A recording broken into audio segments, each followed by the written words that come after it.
And based on that, Paul Keating, as we said, Australia, Indonesia signed the security agreement.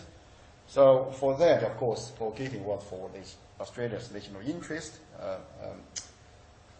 It was a very pragmatic political approach, which was great. Here is a short video clip. I don't have time to play it. We can play it in seminar. Paul Keating on why he suggested the idea of epic leaders leading. Basically, his point was that during that period of time, there wasn't a platform or dialogue structured platform for Asian countries to discuss major political, economical issues. He thought that was no good. There was a potential danger over there. This is the big region. We were facing so many challenges, but there wasn't a cross-Asia Pacific kind of dialogue mechanism. So he initiated that idea. It was a great contribution to regional cooperation, not just economic, though the name said Asia Pacific Economic Cooperation, but they discuss everything, not just about regional economic issues, but also political issues, security issues, education, and so on.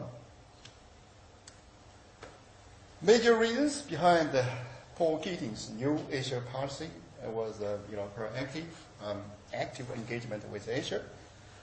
When Paul Keating came to power in the mid-1990s, Asian nations' importance as Australia's major trade partners became a plain fact.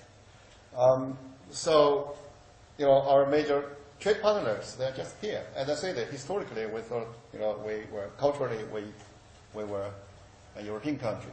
So we always paid more attention to what happened in Europe. But Europe was far, far away from us, all right? But Asia is just here. So with our business, our economic cooperation is, with our Asian neighbors, it was becoming more and more important to our economy and to our future. With the end of the Cold War in 1989, the focus of Australia's foreign policy started to shift to the economically prosperous Asian region. That was, important to us. And also there was a sort of ideological change as well. The Labour government under Paul Keating was seeking some sort of major cultural changes in Australian society, including substantially improving its relationship with Asia on the one hand. As I say, Paul Keating is a big fan of Asia, right? On the other hand, domestically, the government was promoting Australian Republican movement. We should have a president. We don't have to be still theoretically ruled by the Queen far away in London. We should have. Australia should be transformed into a republic. Though that campaign didn't go well, but it's ongoing still.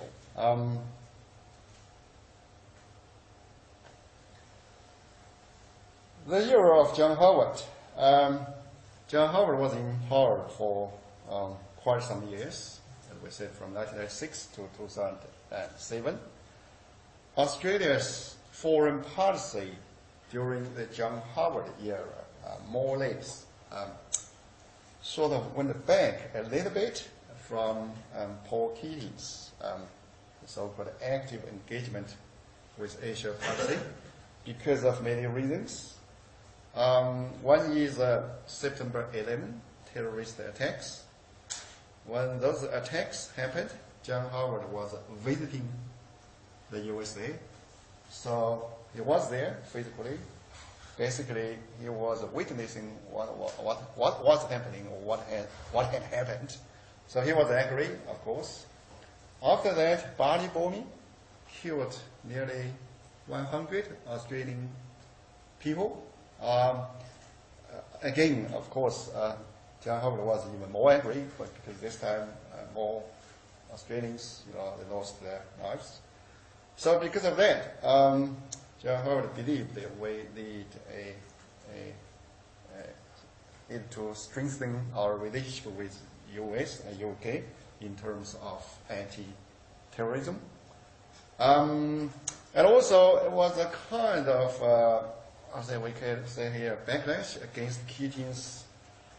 I mean, we say Keating is a big fan of Asia, but some critics or commentators, they believe that Paul Keating's Asia policy went too far. I mean, Paul Keating overstated the importance of Asia to us. But at the end of the day, we are culturally still, you can argue, a Western country. So you cannot be too idealistic. We have many issues with many Asian countries. So it's kind of, because of September 11 Bali bombing and Paul Keating's the so-called overstated or idealistic Asia policy, John Howard became more pragmatic, more or less had a sort of more pro-US UK policy. But that said, the Harvard government didn't really go back to the early stage. It's kind of a more conservative Asia policy. It's like under the government, for instance, the government white paper regarding Australia's foreign policy. There was a government white paper in 1997. That white paper identified basically 4 most important foreign relationships for Australia. The USA was the most important one, plus 3 important ones. Those 3 important ones, they are all Asian countries. So really, the Harvard government still realized the importance of Asia in general, and also those 3 Asian countries, Japan, China, and Indonesia. Since 2008, we have had 4 prime ministers. Kevin Rudd, Julia Gillard, they were the Labour prime ministers. And then Tony Abbott and the current prime minister Malcolm Turnbull. Overall, our foreign policy in general, or our Asia policy in particular, haven't changed much since then. Basically, we become more pragmatic, more constructive. We are trying to seek a more balanced relation with both the West, our Western allies, of course the USA, UK, and many other European countries, and the East. In Asia, of course, China, our largest trade partner, Japan, our second largest, and other ones, Korea, Singapore, Taiwan, Hong Kong, Indonesia, Malaysia, and so on. Though there was a defense white paper from the Kevin Rudd government in 2009. In that defense white paper, China basically was identified as a threat to Australia's national security with the rise of China, particularly the increase in China's military budget, the rise of China's military capacity. We believe the Chinese military spending is not transparent. We don't know their real purpose.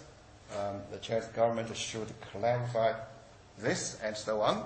So the Chinese government was unhappy. They said the defense white paper, treated China as a threat, which was not fair. So kind of bumpy relation with China, partly with Indonesia as well, because of immigration policy, refugee policy, because of Tony Abbott's sort of stop the boats policy, turn refugee boats back to Indonesian water. Sometimes our because we were chasing those sort of how to say, people smuggle